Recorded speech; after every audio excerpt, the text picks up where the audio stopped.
Bonjour à tous, bienvenue sur les tutos Technipool. Aujourd'hui, on va vous présenter la vidéo qui nous permet de réamorcer une pompe lorsque malheureusement vous avez vécu un désamorçage. On vous expliquera tout à l'heure les différentes possibilités de désamorçage de pompe. Il existe 3 possibilités de désamorçage de pompe. La première et la plus courante étant lorsque vous nettoyez les filtres, que ce soit le filtre de la pompe en elle-même, ce qu'on appelle le pré-filtre, ou bien le filtre à cartouche. Effectivement, quand vous ouvrez les couvercles, il est possible que de l'air rentre et si vous n'avez pas fermé les vannes de skimmer, prise-balai et bonde de fond, eh bien la piscine aspire de l'air et cet air reste dans les tuyaux. Ça, c'est la première cause. La deuxième possibilité, et malheureusement la plus fréquente, c'est lors du nettoyage du bassin avec le manche d'aspiration et la prise-balai ouverte. Trop souvent, les gens pensent qu'en enlevant le balai de la piscine sans avoir coupé la vanne d'aspiration prise-balai dans le local technique, eh bien, le tuyau aspire de l'air et également désamorce le système puisque le système est en fonctionnement. Troisième possibilité, et c'est la moins courante, eh bien, c'est le niveau d'eau dans le bassin qui est descendu en dessous la plupart du temps du skimmer. Le skimmer, c'est ce qui fait l'aspiration de l'eau en surface.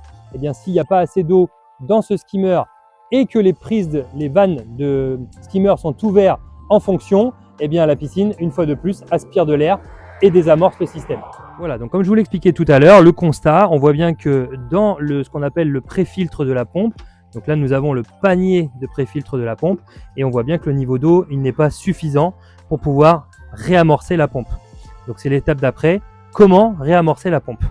Donc là, on est en position normale d'utilisation de la piscine, à savoir la bonde de fond qui est ouverte au niveau de la vanne, les 2 vannes ou la vanne de skimmer qui est ouverte également, ainsi que le refoulement. Donc ça, ce sont l'utilisation normale des vannes lorsque la piscine est en fonction. Bien évidemment, là, nous sommes à l'arrêt, la piscine n'est pas en fonctionnement. Et maintenant, on va passer à la procédure de réamorçage de la pompe de filtration. Donc, la procédure de réamorçage, elle commence toujours par la fermeture de toutes les vannes, sans exception. Donc, la bonde de fond qui était grande ouverte, on la ferme. Le ou les skimmers qui étaient grande ouverte, on ferme également. Et ainsi que le refoulement. Voilà, c'est ce qui va nous permettre d'ouvrir le panier de pré-filtre de la pompe en toute sécurité, ainsi que pouvoir remplir la pompe avec soit un tuyau d'arrosage, soit un seau comme ceci avec de l'eau dedans, ou bien évidemment avec un arrosoir. Le but étant de faire monter le niveau d'eau le plus haut possible dans le réservoir de la pompe de filtration, comme ceci. On est d'accord, le panier est donc bien rempli en eau. Je peux donc remettre mon couvercle sur ma pompe de filtration que je vais prendre le soin évidemment de bien verrouiller avant de pouvoir remettre en route.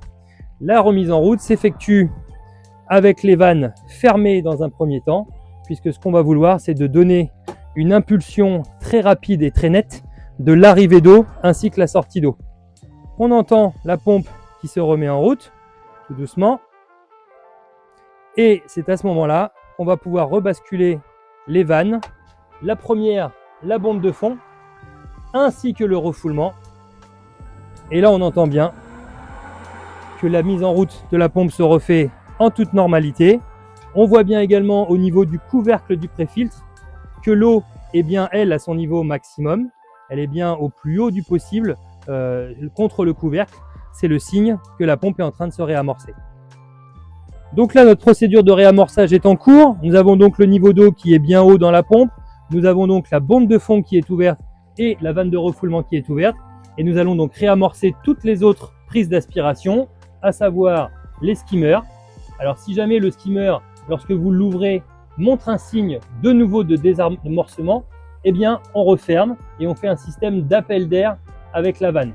J'ouvre, je ferme, j'ouvre, je ferme, jusqu'à temps que le flux d'eau dans les tuyaux soit complètement normal. Donc là, c'est tout bon pour celui-ci. J'ouvre le deuxième. C'est pas complètement bon. Je referme et j'ouvre. Et on fait également la même chose pour la prise balai pour s'assurer que tout le système est bien remis en eau. J'ouvre, je ferme, jusqu'à temps que le niveau d'eau et la circulation d'eau soit optimum. Et là, on voit bien, encore une fois, aussi bien au niveau sonore qu'au niveau visuel sur la partie remplissage de la pompe, que j'ai bien de l'eau jusqu'en haut de mon filtre. La dernière étape pour s'en assurer étant de venir purger l'air sur mon filtre à cartouche par le biais de cette petite vanne. Donc à partir du moment où j'ai de l'air, on entend et on voit l'air qui s'expulse. Et au moment où j'ai de l'eau qui arrive, je referme. Et là, je peux assurer et affirmer que mon réamorçage est complet et total. Et bien voilà, on vient de terminer la procédure de réamorçage de la pompe de filtration. Si vous ne parvenez pas à l'amorcer du premier coup, n'hésitez pas à reprendre cette vidéo du début. C'est toujours le même fonctionnement et ce n'est pas très compliqué à partir du moment où on suit les bonnes étapes. Toute l'équipe de Technipool vous souhaite une bonne saison et une bonne baignade.